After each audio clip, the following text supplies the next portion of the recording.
Bismillahirrahmanirrahim. Assalamualaikum warahmatullahi wabarakatuh. Salam sejahtera untuk kita semuanya. Kelas 11 Teknik Elektronika Industri. Senang sekali rasanya kita kembali bertemu di semester genap tahun ajaran 2020-2021. Adapun di mata pelajaran penerapan rangkaian elektronika pada hari ini fokus kita adalah ke kompetensi dasar yang ke-8, yaitu merencanakan rangkaian pembangkit gelombang. Nah, rangkaian pembangkit gelombang ini biasanya dikenal dengan osilator. Apa sih yang dimaksud dengan osilator dan bagaimana prinsip kerja dari sebuah osilator? Tetap simak video ini sampai dengan terakhir. Sebelum kita masuk ke ranah lebih jauh tentang prinsip kerja dari sebuah osilator, perlu kita ketahui definisi dari osilator terlebih dahulu. Osilator ini adalah sebuah rangkaian pembangkit sinyal atau pembangkit gelombang yang biasanya disebut juga dengan signal generator. Sebuah peralatan elektronika itu biasanya bekerja pada tegangan DC. Bentuk sinyal yang dihasilkan oleh tegangan DC linear adalah satu garis lurus seperti ini. Dan inilah fungsi dari sebuah osilator, yaitu mengubah atau mengkonvert bentuk sinyal ini menjadi sinyal sinusoidal, segitiga, gergaji, atau persegi tergantung dengan desain rangkaiannya. Tiga hal yang perlu kita perhatikan dari sebuah osilator, yaitu yang pertama periodik. Periodik ini adalah waktu yang dibutuhkan oleh satu gelombang penuh untuk bekerja. Yaitu satu gelombang penuh ini terdiri dari satu puncak dan satu lembah, yaitu waktu yang dibutuhkan. Kemudian yang kedua yaitu amplitudo. Amplitudo ini adalah tinggi gelombang, yaitu tinggi dari puncak ke lembahnya. Kemudian yang ketiga yaitu frekuensi. Frekuensi ini adalah kerapatan gelombangnya per satuan waktu. Nah, satuan frekuensi ini adalah Hertz. Kemudian kita masuk ke jenis osilator, di mana secara umum osilator ini dibagi menjadi dua, yaitu yang pertama disebut dengan osilator sinusoidal, yaitu osilator yang mampu menghasilkan sinyal sinus. Kemudian yang kedua yaitu osilator relaksasi, di mana sinyal yang dihasilkan nantinya berupa sinyal segitiga, sinyal gergaji, dan persegi. Atau dengan kata lain, osilator relaksasi ini menghasilkan sinyal non-sinusoidal. Untuk kelas sinusoidal, ini bisa kita kategorikan lagi menjadi osilator LC dan osilator RC. Nah, osilator LC ini adalah komponen pembentuknya terdiri dari induktor dan kapasitor. Sementara osilator RC, komponen pembentuknya terdiri dari resistor dan kapasitor. Nah, untuk menghemat waktu, kita langsung saja masuk ke jenis-jenis dari osilator LC. Osilator LC ini terbagi menjadi tiga. Yang pertama disebut dengan osilator Hartley, kemudian yang kedua disebut dengan osilator Colpitts, kemudian yang ketiga disebut dengan osilator Clapp. Kita mulai dari osilator Hartley terlebih dahulu. Osilator Hartley ini termasuk ke jenis osilator LC, di mana tersusun dari dua buah induktor yang disusun secara seri. Sini kita lihat pada gambar rangkaiannya, dua buah induktor disusun secara seri, kemudian dihubungkan paralel ke sebuah kapasitor. Oke. Di mana outputnya? Outputnya ada pada bagian ini. Nah, apa kelebihan dari osilator Hartley? Kelebihan dari osilator Hartley ini adalah mudahnya mengatur nilai frekuensi, yaitu dengan menempatkan sebuah kapasitor variabel pada komponen kapasitornya. Jadi untuk mengatur besarnya frekuensi yang dihasilkan output ini, kita bisa mengganti atau menyetel kapasitor ini menjadi kapasitor variabel yang nilai kapasitansinya dapat kita atur. Kemudian yang kedua, osilator Colpitts. Osilator Colpitts ini adalah kebalikan dari osilator Hartley, di mana komponen pembentuknya adalah tersusun dari dua buah kapasitor yang dihubungkan secara seri, kemudian dihubungkan lagi secara paralel ke sebuah induktor. Apa sih kelebihan dari sebuah osilator Colpitts? Yaitu mudahnya mengatur nilai frekuensi dengan menempatkan sebuah induktor variabel pada komponen induktornya. Jadi untuk menyetel nilai frekuensi yang dihasilkan, kita dapat mengganti induktor ini menjadi induktor variabel yang nilai induktansinya dapat diatur. Kemudian yang ketiga yaitu osilator Clapp. Osilator Clapp ini adalah versi modifikasi dari osilator Colpitts dengan kemantapan frekuensinya lebih baik, yang bekerja lebih baik dari osilator Colpitts. Nah, ini adalah contoh penerapan dari sebuah osilator Clapp.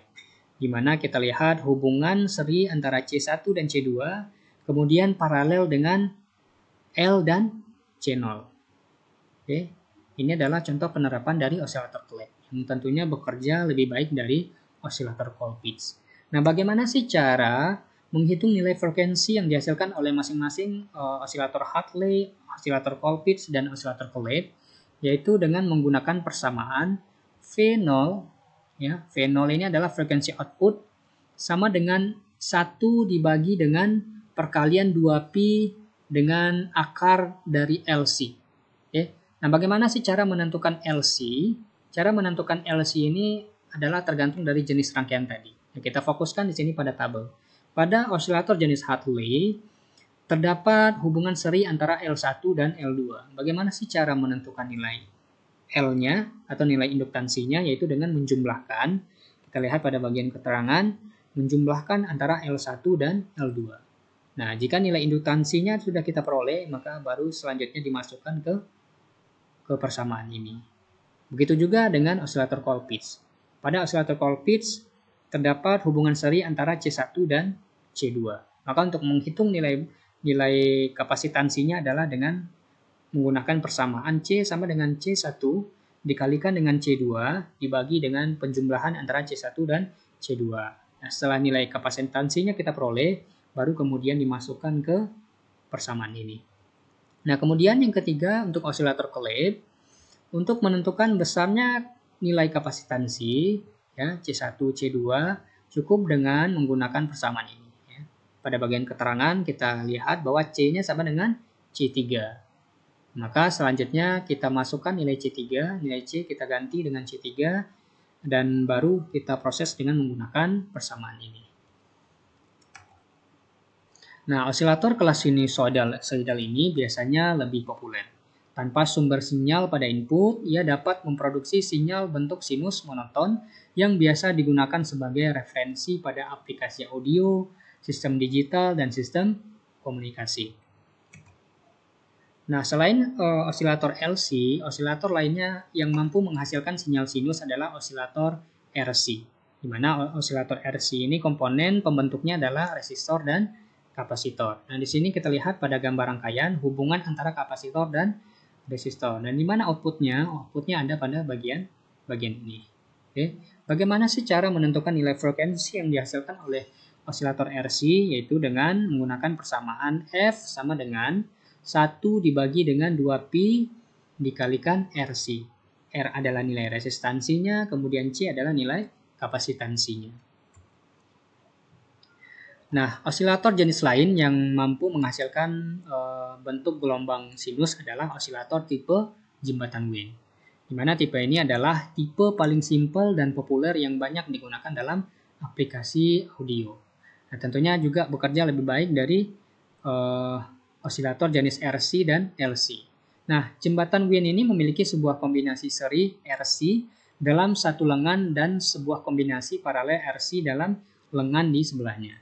Dan ini adalah pada gambar rangkaian ini adalah contoh penerapan dari sebuah osilator tipe jembatan Wien.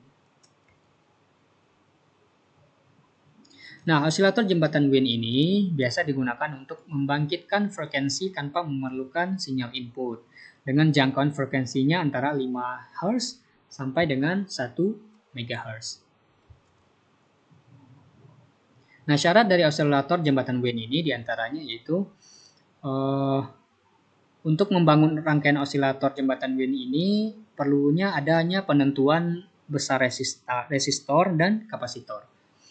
Kemudian yang kedua yaitu untuk rangkaian ini besarnya R dan C itu diatur sedemikian rupa sehingga nanti menghasilkan frekuensi outputnya minimal sebesar 1 kHz. Dan selanjutnya selain osilator sinusoidal juga ada osilator relaksasi. Nah, osilator relaksasi ini adalah osilator yang memanfaatkan prinsip saklar secara terus-menerus dengan periode tertentu yang menentukan frekuensi outputnya. Nah, osilator relaksasi ini menghasilkan beberapa bentuk gelombang non-sinus, yaitu gelombang kotak, gelombang segitiga, pulsa, dan gigi gergaji, tergantung dengan penerapannya dan komponen pembentuknya. Nah, di sini kita lihat contoh penerapan dari osilator relaksasi yang menghasilkan bentuk sinyal gelombang kotak. Nah, apa sih kegunaan dari osilator relaksasi ini? Nah, di sini kita lihat di mana dapat digunakan sebagai basis waktu pada osiloskop dan penerima televisi zaman dulu ya. Kemudian varian dari sirkuit ini digunakan sebagai lampu kedip pada klub malam ya. Kemudian juga pada flash kamera elektronik yang mampu menghasilkan satu siklus gelombang gigi gergaji. Nah, apa saja sih klasifikasi osilator jika didasarkan pada daerah frekuensi yang dihasilkan? Jika didasarkan pada daerah frekuensi yang dihasilkan, osilator dibagi menjadi 5. Yang pertama disebut dengan osilator frekuensi audio yang bekerja pada frekuensi 0 Hz sampai dengan 20 kHz. Kemudian yang kedua, osilator frekuensi radio yang bekerja pada frekuensi 20 kHz sampai dengan 30 MHz. Jadi osilator frekuensi radio itu ya bekerjanya pada frekuensi 20 ini ya. Rentangnya antara 20 kHz sampai dengan 30 MHz. Kemudian yang ketiga yaitu osilator frekuensi sangat tinggi atau yang disebut juga dengan VHF. Bekerja pada rentang antara 30 MHz sampai dengan 300 MHz. Kemudian yang keempat yaitu osilator frekuensi ultra tinggi yang bekerja pada rentang frekuensi 300 MHz sampai dengan 3 GHz. Dan yang terakhir yaitu osilator gelombang mikro yang bekerja pada frekuensi 3 GHz sampai dengan beberapa GHz. Nah, apa saja sih kegunaan dari osilator? Banyak prinsip kegunaan dari sebuah osilator. Di antaranya yaitu yang pertama pada stasiun radio dan televisi yang memerlukan osilator untuk mengembangkan sinyal dasar untuk mengirimkan informasi mereka. Jadi informasi itu dikirimkan dari bentuk gelombang-gelombang tadi. Nah, kemudian apalagi fungsi lainnya yaitu pada ponsel, keyboard elektronik, dan remote control juga menggunakan osilator untuk menghasilkan frekuensi yang diperlukan untuk operasinya. Nah, pada remote control contohnya ya. Bagaimana sih suatu remote control bisa menghandle channel TV? Ya, ini juga menerapkan prinsip osilator. Kemudian pada perangkat digital seperti komputer, jam tangan, kalkulator, dan iPhone. Ya, jadi semua itu memerlukan osilator untuk menghasilkan gelombang persegi panjang yang diperlukan untuk beroperasi. Oke, inilah sedikit pembahasan kita tentang osilator yang berfungsi sebagai pembangkit gelombang, baik berupa gelombang sinus dan gelombang lainnya. Semoga bisa dipahami. Untuk informasi lebih jelas, silakan belajar lagi secara mandiri sesuai dengan kompetensi minimum yang kita akan capai. Sekian, terima kasih atas perhatiannya. Assalamualaikum warahmatullahi wabarakatuh.